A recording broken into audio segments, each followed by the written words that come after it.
Thursday morning is Plus Sports and Plus TV Africa. Welcome on the show. Now, too many things from Champions League yesterday. Wow, massive. Semilore, good morning, first off. Good morning. Good to have you. Thank you for having me, Sir Wale. Champions League was massive yesterday. Was electric. Both Tuesday and Wednesday. Fantastic. But yes, last night was perfect. Unfortunately, PSG didn't win, but it was fantastic quality of football. We'll go to that later on the show. I also have a call on the phone line later. We're talking about Enyimba and their success yesterday. Now, a nervy finish in Aba on Wednesday night. So the Nigerian Giants advanced into the quarterfinals of the CAF tournament with a late winning goal. It was mixed feelings for Nigerians and South Africans as Enyimba defeated Orlando Pirates 1-0 in the final Group A match in the CAF Confederations Cup. Fatayo Shaw's men started Wednesday's encounter in search of a win to confirm their place in the knockout stage, but they found it difficult to break their South African visitors onto the 95th minute. Now, Cyril Olisema tapped in a late match-winning goal that fired the Nigerian Professional Football League Giants to the top of Group A with 9 points after 6 matches. Now, before I go to the next most important thing for this morning, I have never seen a Nigerian team in a long time play rugged football, I will die here football for 95 minutes. Now, Enyimba realized they had to win that match to top the group and to qualify into the quarterfinals. Yeah. And they were consistently at them. You know, they went at them all the time for 95. Yes, Nigerian football, those days, Abiola, Babe, stationary stores, way back. But I've never seen so much zeal in Nigerian football in a long time to what Enyimba did yesterday. Watching that they match, continually went back at Orlando Pirates for 95 minutes. You hit the nail on the head. Watching that match, it was like do or die football for Enyimba. And watching it, that game started after Champions League around 10 in the evening. Watching that match, you're thinking, even when before it got to Enyimba's goal, they had several chances before, and Enyimba's goal came so late, the commentator was quite shocked, like, wow, they've done it. And you can even see with the celebrations after, the Unzabu going off, you know how Enyimba do. But it was like you hit the nail on the head. I haven't seen such a passionate, leave it on the line type of performance in a while. In a while.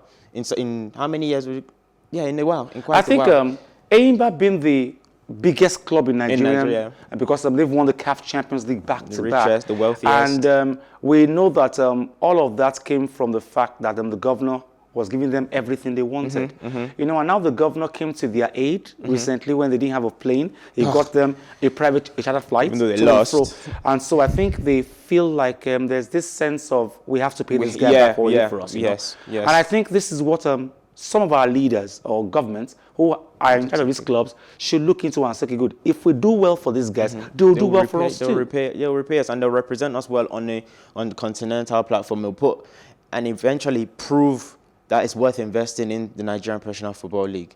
Because Enyimba, like you said, being the biggest team, it's quite easy to put your money into that. But let's invest into these smaller teams. If you can take Enyimba's blueprint on how they can represent us on a continental level, why can't some of these smaller teams that are playing just as good or even better football right now why can't they do the same for some of those teams? Yeah.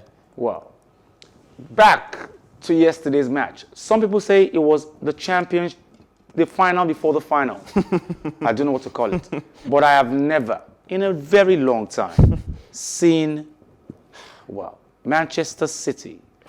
Everybody says they came back from the dead against Paris Saint-Germain, who want it at all costs. They want the Champions League trophy at all costs, and they came back from the dead. First, it was Kevin De Bruyne. It's literally a game of two halves.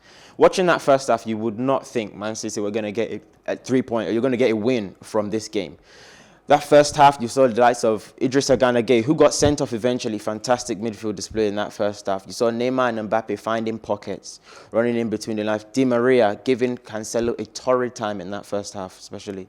And then it gets to the second half. Man City come out 1-0 down, and around the 60th minute, Pep takes off Cancelo. I'll come back to you about Mbappe and Mbappe and Neymar. Now, Pep Guardiola has challenged his players to be lessy against Paris Saint-Germain in the return leg of their Champions League semi-final after winning 2-1 in Paris. Now, City were not their usual selves in the first half and fell behind to a Marquinhos goal on 15 minutes. But it was a different story after the interval of City battled back with goals courtesy of Kevin De Bruyne and Riyad Mahrez, a free kick, with Idris Gueye sent off for a challenge on Ike Gundogan. Guardiola said he admired the way his team changed and became more aggressive without the ball, but warned the tie is still open despite 2 away goals. The City boss is expecting some surprises from Mauricio Pochettino's side in the second leg and said they'll be playing with the mentality to win and not defend their lead. And that I understand. So we faced today a team like scored 4 goals in Camp Nou against Barcelona. Scored 3 goals in Munich, the last champion. You know, it's a team like is able to do whatever they want because they have the quality to do it. And that's why when you start the game and do it, you cannot, you play a little bit cautious, you know, but in good sense. It's not, I'm not complaining at all. In the halftime I said, I'm not complaining, I understand you guys, I understand you feel the responsibility because you want to get to the final. That's normal. It's just to understand you have to handle this responsibility, be ourselves. Don't be shy. If we lose, we lose. You don't get the final, we'll try next season, no problem. But try to play our game like we spoke and without the ball. What is our identity as a team? No, without the ball, with the ball. Okay, go out there and try to do it. And they were fantastic. And because I admire them for the fact being not good, how they change in doing well, means a lot to me about these players, about this team, a lot. And normally, when you are not good, can sustain 90 minutes not good, and you lose 2-3-0, it's over. And it was completely opposite. The last 5-10 minutes the first half, I said, you have to play the same last 5-10 minutes the first half. Second half, they did it, and after, you know, we were lucky or whatever, we scored 2 goals. This club is winning the French league every year since the last 8-9. Last season, final the Champions League. They know exactly what they have to do to handle these type of games. And hopefully we can be ourselves in the second leg. Now is rest. I was happy that in the locker room after the game the place was so calm, no cheering, just calm, and some hugs and see his mobile phones because we know everything can happen in the second leg. Now is going to Crystal Palace, the big incredible opportunity to, for the Premier League, and after 3 days later, try to play a good game against Paris Saint-Germain again and try to reach the final.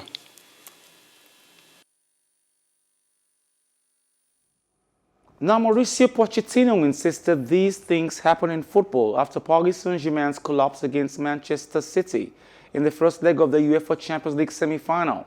The Parisians appeared in control of the match ahead 1-0 at half-time before goals from Kevin De Bruyne and Riyad Mahrez, as well as a red card to Idris Gueye, gave City the ascendancy in the tie. Pochettino remains confident of PSG's changes, pointing to their weak performances in the knockout stage at Barcelona and Bayern Munich.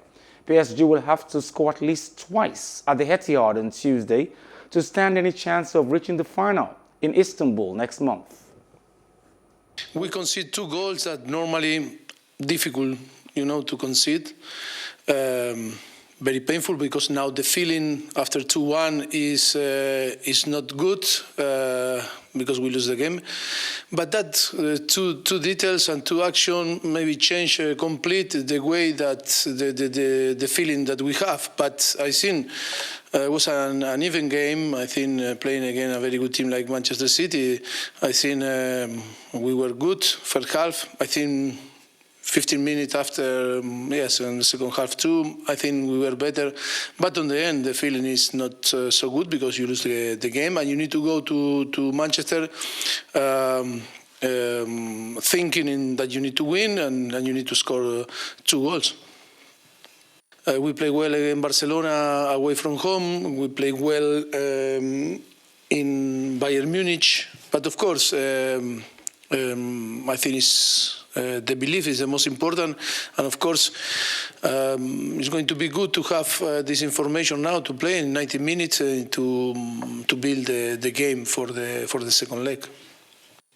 everything that we prepare and how we start the game show that we were right. We were right because the team was good and we created chances and we dominate and we were better than Manchester City.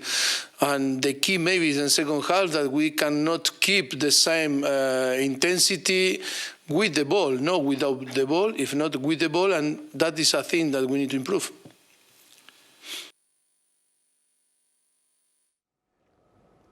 Welcome back. I've got Emmanuel Ohiri on Zoom this morning. Now, Emmanuel Ohiri is a member of Manchester City Football Club Lagos chapter. Emmanuel, good morning. Good morning, Emmanuel. Yeah, good morning. How are you doing? I'm good, and you? Thank you. Congratulations on your win yesterday. Thank you very much, but it's always good to wake up with a win, one leg up in the Champions League. It was a good win. We're looking forward to the second leg. Now, we are going to the second leg with a 2-goal advantage, which is a plus for you guys. But Paris Saint-Germain coach Pochettino says they can come back. They have good away record against Barcelona, against Bayern Munich. They can do it too against Manchester City. They've done it in the past, but the new City we are seeing now are mentality monsters. Even when we go down, we dust ourselves up, we get back on, and we play our style. So if we keep playing our style, definitely we will see the game out. We have a Ruben Diaz at the back and a John Stones who pocketed Neymar and Mbappe, and definitely they can do it at home. Now, hold on for me on this one, Emmanuel. Now, Semilore, let's come to you on this one. Now, I saw Paris Saint-Germain play against Bayern Munich in the finals, and I saw an Mbappe who continually ran on the field like he was a headless chicken. And I saw Neymar trying to impress the crowd. They both were the guys who should have got the goals for PSG in that finals, and they wasted all the Mbappe ran up over after the ball. Neymar was just playing games with the ball, and I saw them wasteful again last night. You know what's interesting? The previous games, the Barcelona match and the Bayern match, PSG, they really focused on Mbappe and Neymar, and they performed. This game, yesterday's first half performance by PSG was fantastic, but it was a team, it was a cohesive performance. It wasn't just Mbappe and Neymar or bust. It was the whole team played as a unit. Now, to say, Man City fans are using hindsight to say that Diaz and Stones pocketed Neymar and Mbappe. I wouldn't say they pocketed them, because in that first half, I don't believe Man City fans would have thought they would have gotten a result from this match. So we're using the result to justify how the match, but let's use the eye test rather than the result. Man City were fantastic in that second half. But to say that they didn't pocket Mbappe and Neymar, Neymar didn't play well. Mbappe wasn't pocketed. He just didn't amount to... As usual. Yeah, as usual. But that extra bite. You can have these off games. If I may say. Yeah, definitely. Okay. Go on. So it could have been easy for us to lose our heads in the first game. Yes. We considered the goal by a set piece, which one of Gundogan just lost his man, and that was the goal. Besides that, the players threw themselves at the ball. Ederson was there to make some saves. On a normal City season, we would have lost the game 3-0 first half. But the defense stood tight. Walker was as usual covering up at the right side. So I don't think that it would be wrong to say that we stood firm in the first half. Emmanuel, would you agree that your winning factor from last night was the fact that Paris Saint-Germain went to bed in the second half? They went to bed. So I believe Pep gave them a big talking to. We were about to lose the game, and we got a bit of luck, from the cross from Kevin De Bruyne that got into the net. After that, we had the confidence. Confidence is a strong thing in football, Wale. True that. Once you get the goal up, you push the team back. The team were sitting so deep.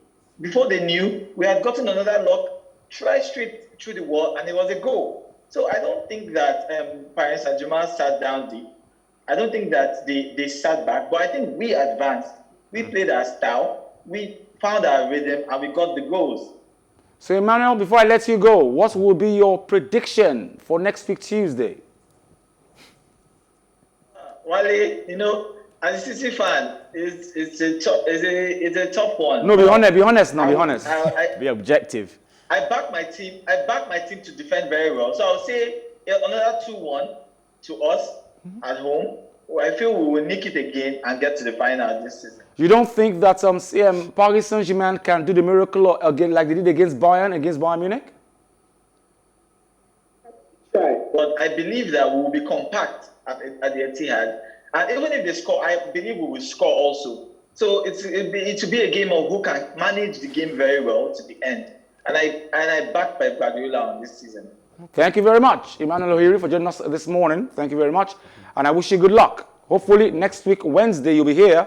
We'll talk about your win or loss. At the weekend. Whichever one. Thank you very much. Yeah. Okay. Ole Gunnar Solskjaer has said it will be a dream come true to win his first trophy as Manchester United manager as the team prepare for the UEFA Europa League semi-finals.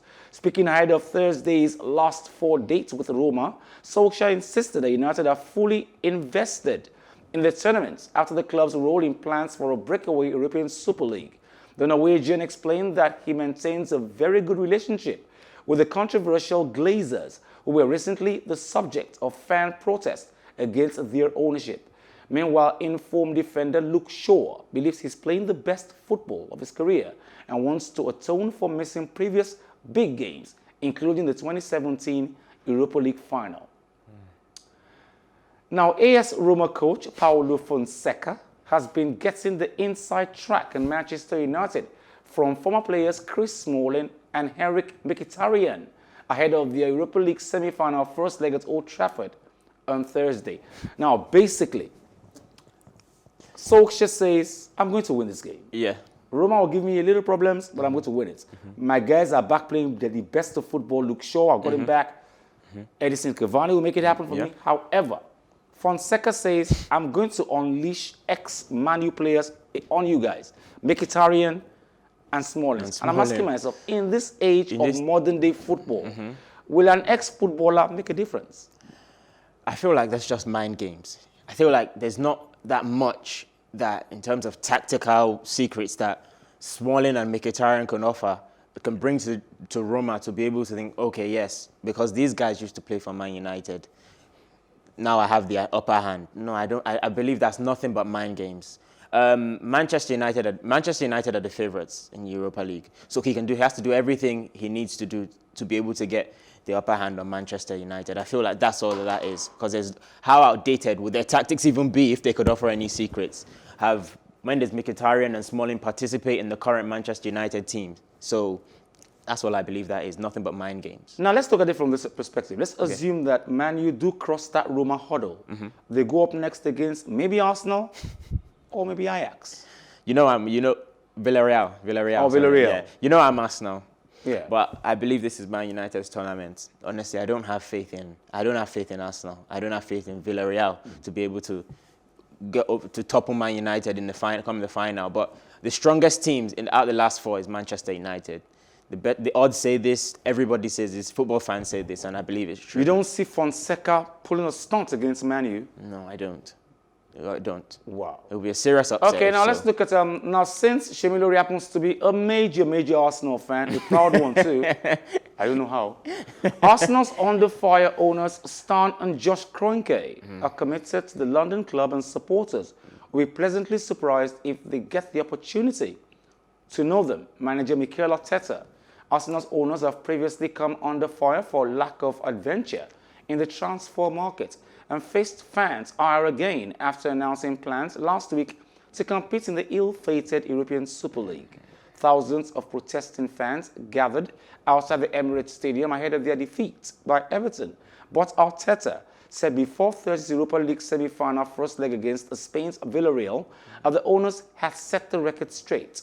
Forwards Pierre-Emerick Aubumeyang and Alexander Lacazette are also in contention after recent knocks. Now, Lacazette, I'm not very excited he's coming back.